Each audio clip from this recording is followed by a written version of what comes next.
シノアリスの制作会社を訪れたドロシーと3匹の子豚は思わぬ再会に目を丸くした。これはお久しぶりですね、ドロシーさん、子豚さん。君たちもこちらに来ていたんだね。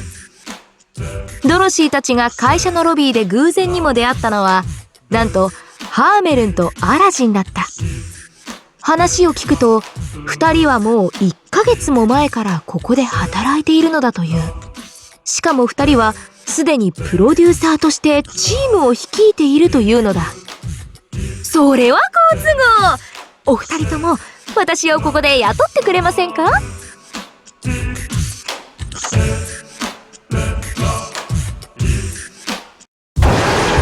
よし、じゃあ面接を始めよう。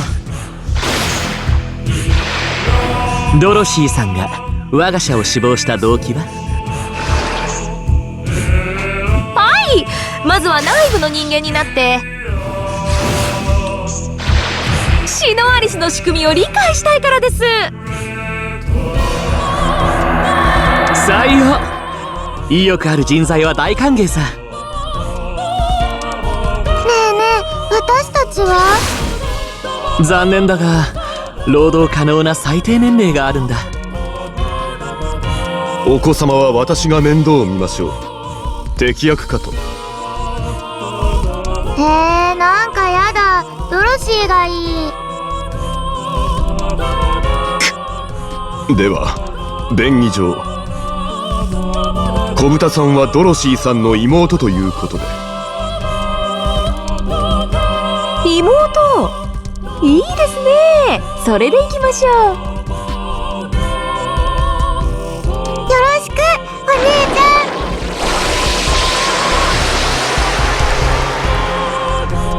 これで世界の謎がまた一つ解明されます。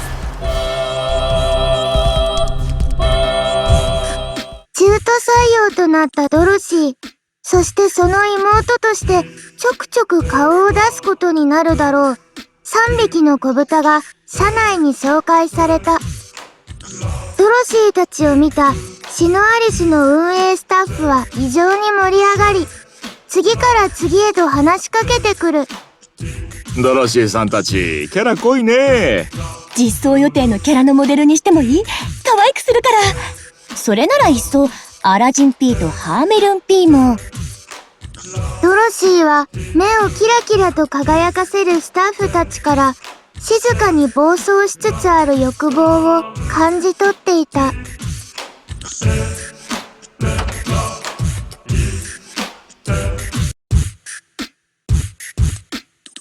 どうかしたかな、ドロシー女。ライブラリという同郷のよしみで言っておきますが、多分このスタッフたちはそのうち欲望に狂っていくと思いますよ。それは大変だ。予備の人材を確保しないと。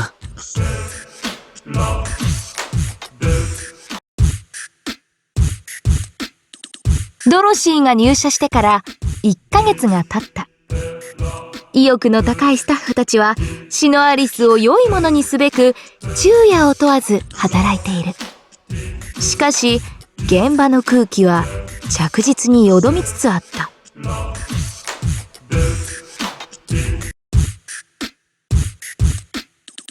おい、挙動がおかしいぞ。知りませんよ。使用書に書いてないし。書いてあんだろ、ここ。文字読めないのか。人に読ませたいならもっとわかりやすい文章書けよ。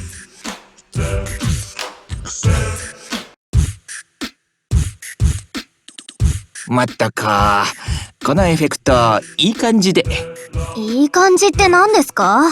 ふわっとしたリテイクやめてくれませんか？デザイナーならそういうとこ想像力で補えってんの。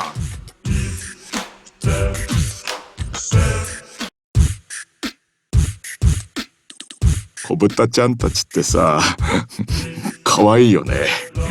え？何？お前ロリ好き？ああ、違うって。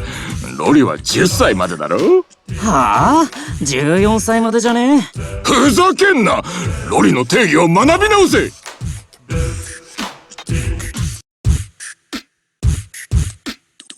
アラジン P とハーメルン P だと、どっち？アラハメかな？嘘、逆でしょ。ハメアラ王道でしょ。私はリバでもいいかなって。彦では黙ってろ。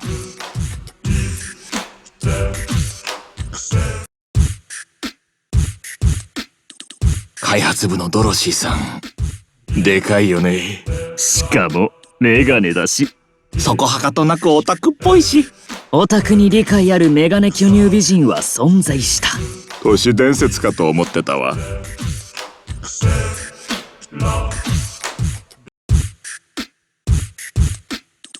とまあ、各所欲望丸出しでの言い争いが増えているんだ。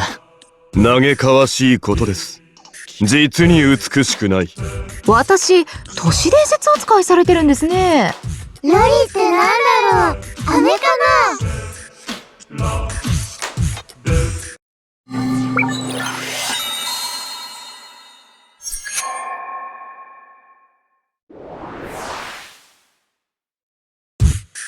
これ以上スタッフを暴走させるわけにはいかないと判断したアラジンは、新たな人材を登用することにした。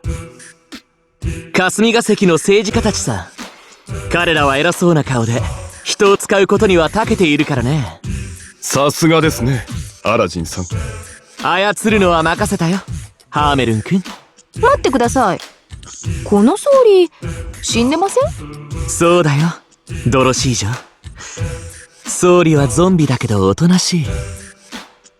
そういったアラジンの前で、ゾンビ総理とその傀儡政治家たちはスタッフたちに襲いかかった。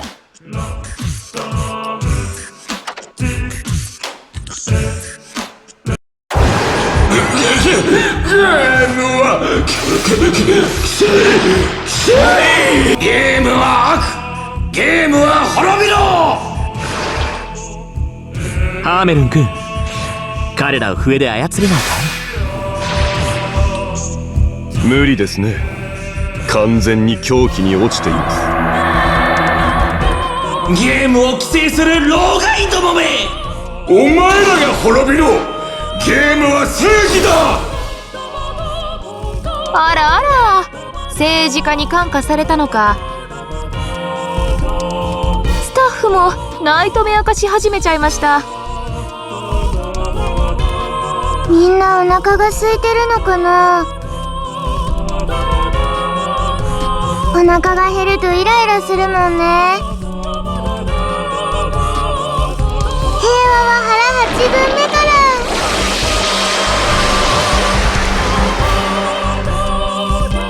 まだまだ調べ足りないです。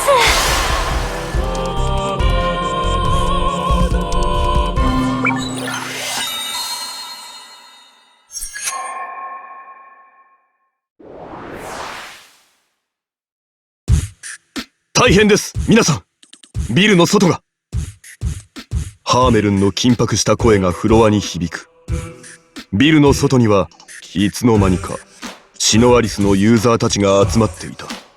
バグで満足にプレイできない。ワービーシよこせ。ワービーシ。会社の外にはナイトメア化しつつあるユーザーたち、中にはナイトメア化しつつある政治家とスタッフたち。